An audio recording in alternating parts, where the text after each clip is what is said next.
My name is Lena Morin, and this morning, my barista wrote a warning on my cup telling me not to drink it. She said she would make me a new one.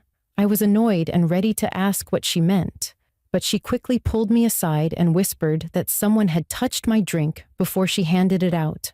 That was the moment everything changed. I thought I was having an ordinary morning coffee run, but within 15 minutes, I would understand how close I came to something dangerous. Before I tell you the full story, make sure you subscribe to the channel and comment where you are watching from. Every Thursday morning, I stop at the same coffee shop before heading to my office downtown. I work as an office assistant, and mornings are usually the only calm part of my day. The shop feels warm and familiar, filled with the sound of soft music and people talking quietly over fresh pastries. I depend on that place to wake up and feel human again after long weeks of overtime. My younger brother Aiden had just texted me saying, "You are going to burn out if you keep living on coffee." I laughed at his message as I stepped inside.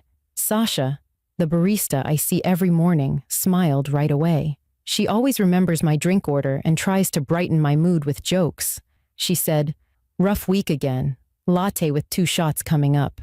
I thanked her and stood near the pickup counter, scrolling through messages from my mom, Marla, who had also warned me earlier to slow down and pay attention to my surroundings. I brushed it off because nothing ever happens during my coffee stop. It is my safe space before work. The shop was busy with regulars talking about weekend plans and students typing on their laptops. Everything felt normal. The smell of warm bread filled the air, and the sunlight coming through the windows made the place feel even more welcoming. I waited for my name to be called, expecting the same morning routine I always have. Then I noticed my cup on the counter turned slightly away from me. I reached for it and froze when I saw handwriting on the side. Instead of my name, there was a message written in bold black ink telling me not to drink it and that I would get a new one. My first feeling was irritation. I had no idea why Sasha would do that without saying anything. But before I could call out to her, she glanced at me with a serious expression I had never seen before. That look was the first sign that something was wrong. The moment I read the message on the cup, my irritation turned into a sharp, uneasy feeling that crawled up my spine. I turned the cup slowly in my hands, trying to make sense of it, when Sasha stepped away from the espresso machine and moved toward me with a quick, purposeful pace. Her smile was gone. She gently touched my arm and said in a low voice that sounded nothing like her usual upbeat tone, "Come here for a second." She guided me away from the busy counter and toward the small hallway near the restrooms where customers rarely went. The noise of the shop faded behind us, and the sudden quiet made my heartbeat feel louder. I stared at her, waiting for an explanation, and she scanned the main room as if checking whether someone was watching us. When she finally looked back at me, her expression made my stomach twist. She said, "Please do not be upset. I wrote that on your cup because someone touched your drink before I could hand it to you." For a moment, I just blinked at her, not fully understanding. I asked her what she meant, and she said she saw a man lean over the counter and press his hand firmly on the lid as if he was trying to leave something behind. She explained she did not want to scare the other customers or alert the man in case he was still inside. My chest tightened as I tried to picture who she was talking about. I had not seen anyone acting strange when I walked in. I asked her what he looked like, and she described a man wearing a dark hoodie pulled low over his forehead. She said he had pale skin, a clean-shaved face, and a stiff, blank expression that made her uncomfortable the moment he walked toward the counter. She said, "He wasn't here for coffee. He kept staring at the pickup area like he was waiting for something." Hearing that made my pulse speed up. I asked her if he was still inside, and she shook her head. She said he walked out quickly after she asked if she could help him with anything. I took a slow breath, trying to keep myself calm, but a strong fear started to settle in my chest. It was one thing to hear about strange people online, but it was another to hear that someone had touched my drink when I wasn't looking. I felt exposed in a way I never had before. Sasha urged me to stay in the hallway for a few minutes while she checked the seating area again. I watched her walk back out, her shoulders tense and her eyes scanning the customers one by one. While I waited, I replayed the moment I walked into the shop. I remembered the man standing near the front window with his head down, pretending to look at his phone. I dismissed him at the time because people stand around all the time waiting for orders or friends. Now I realized he might have been watching me. My hands felt shaky as I held the cup with the warning written on it. The idea that something harmful might have been on the lid made my stomach twist. I wondered what would have happened if Sasha had not seen him. I wondered how close I came to drinking whatever he might have left behind.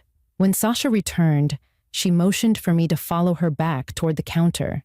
She kept her voice steady, but she spoke with urgency when she said, "Please stay near me until we figure this out." I nodded, still gripping the cup like it was evidence. She said she wanted to remake the drink immediately and that I should throw away the original one in the trash behind the counter where customers could not reach. I handed it to her, and she treated it carefully, placing it out of sight. As she remade the drink, I stood close enough to hear her breathe. I kept glancing toward the windows and doors, half expecting the man to walk back inside. Every passing second made me more aware of how vulnerable I felt. This was supposed to be the one place where I could relax before work, and now it felt like a target had been placed on me without warning. A few other customers picked up their orders and left without noticing anything wrong. The normal flow of the shop continued as if nothing unusual had happened, which made the fear feel stranger. It was like living a nightmare while everyone else lived their regular day. When Sasha finished the new drink, she set it in front of me and leaned in close. She said, "Whether you call the police or not, please stay inside for a little while. That man was not acting normal. I do not know if he followed you here or just chose you at random, but something felt wrong." Her voice trembled slightly, which told me this was not a simple misunderstanding. I stepped aside with the new cup and looked out through the front window. For a second, I thought I saw a dark hoodie near the edge of the sidewalk, standing still as if watching. But when someone walked by, the figure shifted and vanished into the crowd. My heart rate jumped, and I backed away from the glass. Whether it was him or not, the fear was now fully real, and the peaceful morning I depended on had been ripped open. Now I needed to decide what to do next, because it was clear this situation was not a mistake and definitely not over. I stood near the counter gripping the new drink Sasha made for me, trying to calm my breathing enough to think clearly. I knew I could not just walk out of the shop and pretend this was a strange misunderstanding. Someone had targeted my drink. Someone had stood close enough to scan the room, wait for my order, and touch the lid the moment Sasha turned around. That kind of behavior was not random. Fear was turning into anger, mixed with determination. I pulled out my phone and texted my brother. "Something weird happened. I'll explain soon. Stay near your phone." I did not want to scare him yet, but I needed someone to know something was wrong in case this situation became worse. My fingers hovered over my mother's number, but I stopped. If I called her now, she would panic before I even understood what was happening. I needed a clear head, so I took a slow breath and called the non-emergency police line instead. I explained what happened in a steady voice, giving them the location and a description of the man as best as I could. The dispatcher took my information seriously and said an officer would come by the shop to speak with me. Knowing help was on the way gave me a small sense of control, but my nerves were still tight like stretched wire. Sasha stayed close, wiping the counter with quick, distracted movements. She kept glancing toward the windows like she expected the man to return at any moment. She said quietly, "I'm glad you didn't drink it. I had a bad feeling the moment he walked in." Her voice cracked slightly on the last word. I could see she was scared too, not only for me, but for the idea that someone would attempt something like this in a familiar neighborhood shop. I thanked her for noticing what he did, and she shook her head and said, "I only wish I saw it sooner." Hearing her say that made me realize how much worse things could have been. The thought made my skin crawl, but I pushed it aside because fear would not help me right now. I needed answers. The shop manager, who had been listening from a distance, approached us. She was in her 40s with a calm face that now held tight concern. She said she wanted to save the original cup for the police and already placed it in the office so no one would touch it. I asked her if the store had cameras facing the pickup counter, and her eyes widened slightly as she nodded. She led me and Sasha to the back office, a small room with shelves of supplies and a wall-mounted monitor showing the camera feeds. The room smelled like cardboard and coffee grounds, but the air felt heavier because we all knew what we were looking for. She pulled up the footage from the last hour, and we watched it together. My breath hitched when the man appeared on the screen.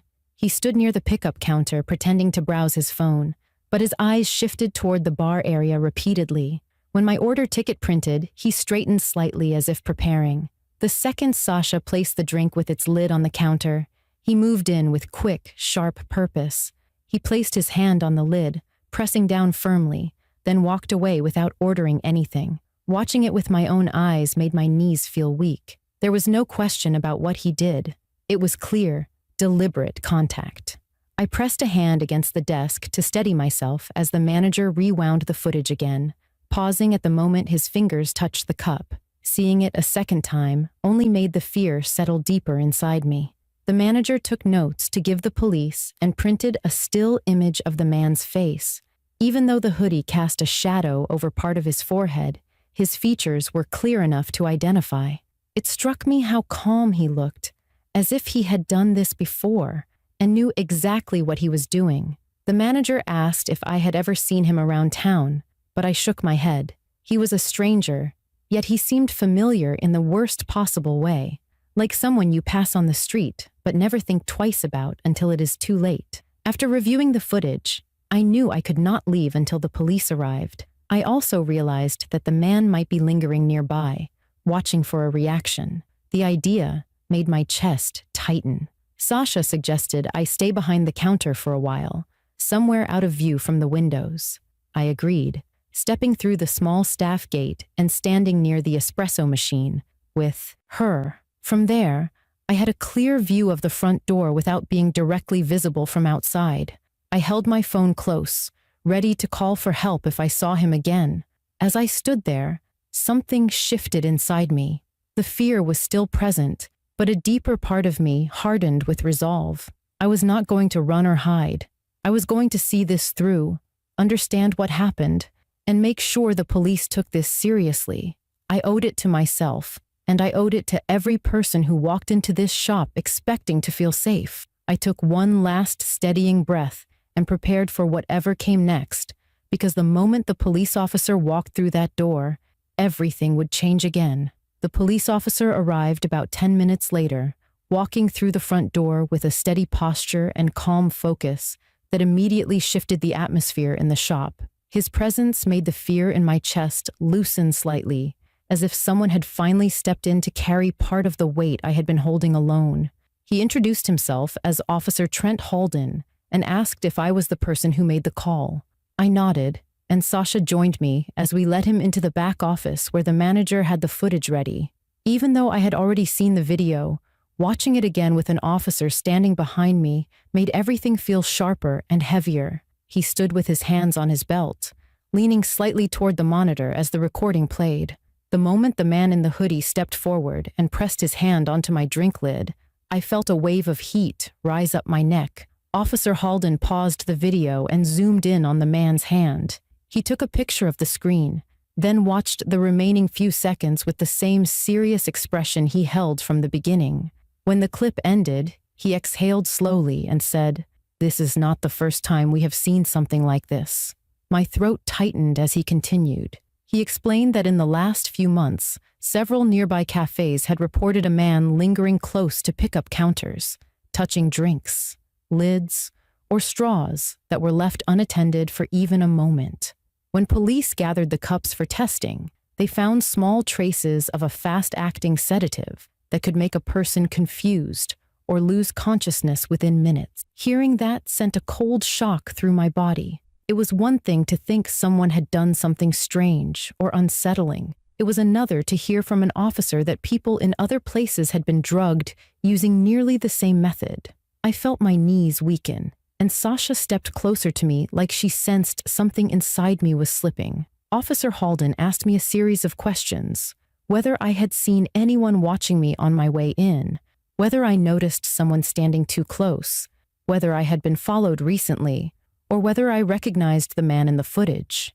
I tried to answer everything honestly, I told him about the man near the front window when I walked in, how he was pretending to use his phone, but seemed stiff and strange. I told him about the quick glimpse I thought I saw outside the shop window after Sasha warned me. The officer listened carefully, taking notes and asking for every detail I remembered. When he finished, he looked directly at me and said, "You were targeted. This was not accidental." Hearing that phrase made my chest tighten in a way I had never felt before. It was like every small fear I had been trying to push down suddenly became undeniable truth. I was not imagining it. Someone had picked me specifically. The manager handed Officer Halden the original cup sealed inside a small plastic evidence bag, and he handled it with care. Then he walked toward the front of the shop, stepped outside, and looked up and down the street. Sasha and I watched through the window as he scanned the sidewalks, speaking into his radio. A few minutes later, he came back inside with a more guarded expression. He said he saw a man in a dark hoodie near the alley beside the bakery next door. The man had the same height and build as the one in the footage. But the moment the officer approached, the man backed away and ran through the alley before he could be questioned. That single detail hit me hard, because it meant the man had not left the area after touching my drink. He had been nearby, possibly watching the shop to see if I drank it or if I reacted. He might have been waiting for the right moment to do something else.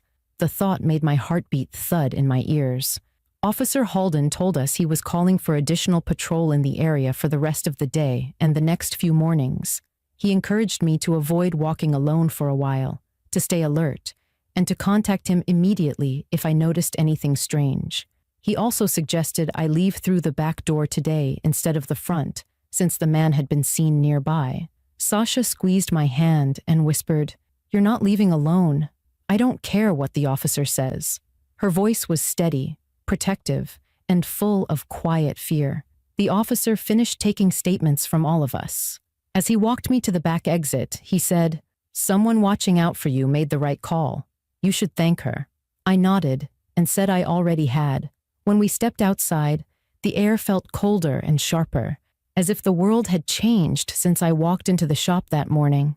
I looked around the empty back lot, half expecting to see a dark hoodie behind one of the parked cars.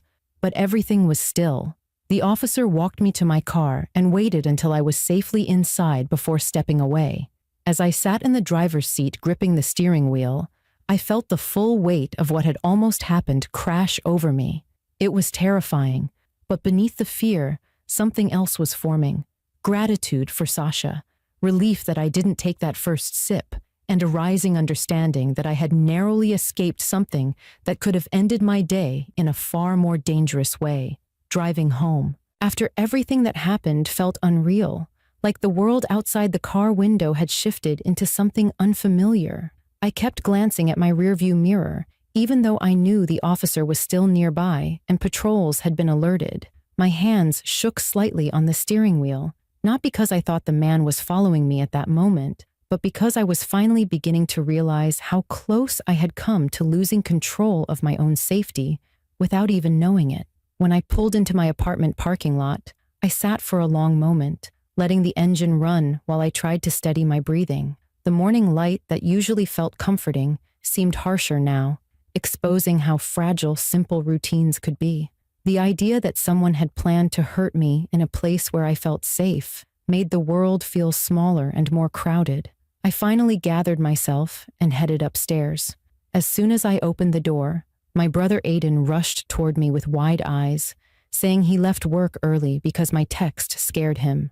He asked a dozen questions in a row, each one more panicked than the last, until I held up my hands and assured him that I was safe and that the police had taken everything seriously. When I told him the whole story, his face tightened with anger. He said, "I should have gone with you this morning. I knew you were exhausted." I told him he wasn't responsible for any of this, but hearing the fear in his voice reminded me how easily things could unravel. My mother called soon after, her voice trembling as she asked me over and over if I was okay. She had always warned me to stay alert, to not trust busy public places just because they were familiar. I used to tease her for worrying too much, but now I understood she wasn't trying to scare me. She was trying to prepare me. I promised her I would be more careful, not out of fear, but because I now saw how quickly a normal morning could turn into something dangerous. After talking to her, I sank into my couch and held the warm drink Sasha had remade for me hours earlier. It tasted different now, not because of the flavor itself, but because it was a reminder that small actions, like a sharp-eyed barista noticing something wrong, can change everything. I thought about how close I had been to drinking from the original cup, how easily I could have left the shop unaware of what had happened, and how many people walk through life without noticing the hands that hover near their routines. That thought stayed with me longer than the fear.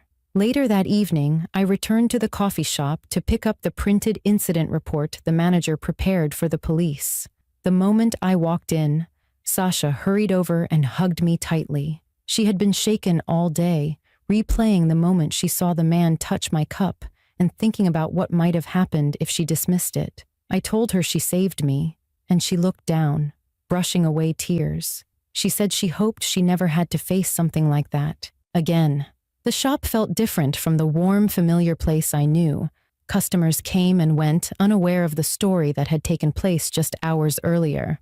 I watched the baristas moving behind the counter, checking drinks with extra caution, double-checking lids, and watching customers more closely. It reminded me that the world keeps turning, even when your personal sense of safety takes a hit. When I left the shop, I felt a mixture of gratitude and unease. The officer had promised increased patrols, and that gave me comfort, but the uncertainty of whether the man would return lingered. I took a slow walk to my car, scanning the street more carefully than ever before. Nothing seemed out of place, but my instincts stayed sharp. As I reached my apartment later that night, I locked the door and checked it twice before turning off the lights. I sat on my bed and let the quiet settle around me. For the first time that day, I allowed myself to feel the weight of everything without trying to push it down. I realized how important it was to trust the people who look out for you, even strangers. I realized how dangerous it can be to assume nothing bad can happen in a routine space. And most importantly, I realized I needed to pay more attention to the world around me, without letting fear control my life. Just when I thought the day was ending quietly, my phone buzzed on the nightstand. At first, I assumed it was my mom or Aiden checking on me again. But when I picked it up, the notification showed an unknown number. The message was short, with only 2 words: "Stay alert." My stomach dropped as I stared at the screen. The timing felt intentional, the tone unsettling. I quickly forwarded the message to Officer Halden, but the fear that returned was sharper than before. Someone knew my number. Someone wanted me to know this wasn't finished. I placed the phone down and sat upright, refusing to let panic take over. I had support. I had the police involved, and I had learned to trust my instincts. Whatever happened next, I knew I would not face it blindly. And if you want more stories like this, make sure you subscribe to my channel and comment where you are watching from.